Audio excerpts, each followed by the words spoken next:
आपण पाहत आहोत सभापती महोदय, सोलापूर जिल्ह्यात आता यंदा पूर्व मोसमी पावसानं लवकरच हजेरी लावली। मे महिन्यातच जवळपास 50% पाऊस सोलापूर जिल्ह्याच्या आणि परिसरामध्ये झालेला आहे। पण मान्सून पूर्वी पावसामुळे नुकसान जे झालं जवळपास 22,000 हेक्टरवरील पिकाचं नुकसान झालेलं आहे आणि शेतकऱ्यांनी अद्याप शेतीची कामं त्या ठिकाणी प्रलंबित आहेत, कारण की फार मोठ्या प्रमाणात पाऊस झाला। माझा स्पेसिफिक प्रश्न असा आहे की सोलापूर जिल्ह्यात 73,718 शेतकऱ्यांचं खरीप 2024 मधील नुकसान भरपाईचं अद्याप नुकसान भरपाई मिळालेली नाही, ती कधी मिळणार?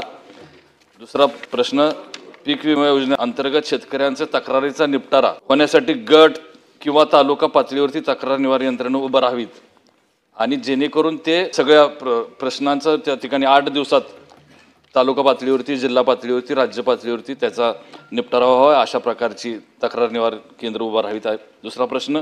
आणि तिसरा प्रश्न की विमा संदर्भात तक्रारी जर केल्या तर कृषी विभागाने एक संकेतस्थळावरती स्वतंत्र टोल फ्री क्रमांक त्या ठिकाणी सुरू करावा आणि सगळ्या ज्या 8-9 विमा कंपन्या आहेत त्या सगळ्यांचं स्वतःचं वेगळं निवारण केंद्र आहे, ते सगळं जॉईंटली एकाच संकेतस्थळावरती किंवा एका ठिकाणी ते समजलं पाहिजे, जेणेकरून एका कंपनीनं काय मोबदला दिला त्या दुसऱ्या कंपनीच्या मिळणाऱ्या शेतकऱ्याला देखील कळायला पाहिजे। अशा प्रकारच्या 3 माझे प्रश्न आहेत। मंत्री महोदय। अध्यक्ष महोदय, सोलापूर जिल्ह्याच्या शेतकऱ्यांचा झालेल्या नुकसानीच्या पीक विम्याच्या संदर्भात हा प्रश्न आहे।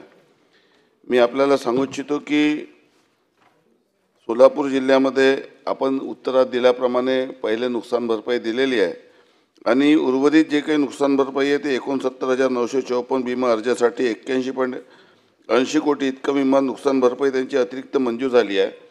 हे पैसे राज्य सरकारकडून विमा हप्त्यात गेले नव्हते आणि पुढच्या 2 ते 4 दिवसामध्ये ही रक्कम आता वित्त विभागाने दिलेली ते वितरित करण्यात येईल आणि त्यामुळे जे शेतकऱ्यांचे जे पेंडिंग आहे ते पूर्णपणे या ठिकाणी देण्यात येईल। हा पहिल्या प्रश्नाचं उत्तर आहे।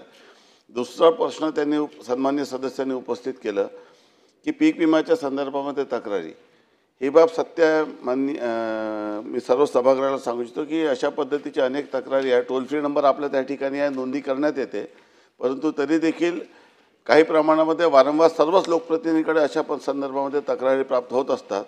तर आपण ज्या सूचना केलेल्या आहेत त्या सूचनेचा विचार करून या संदर्भामध्ये लवकरच निर्णय घेऊन आपल्याला कळवण्यात येईल।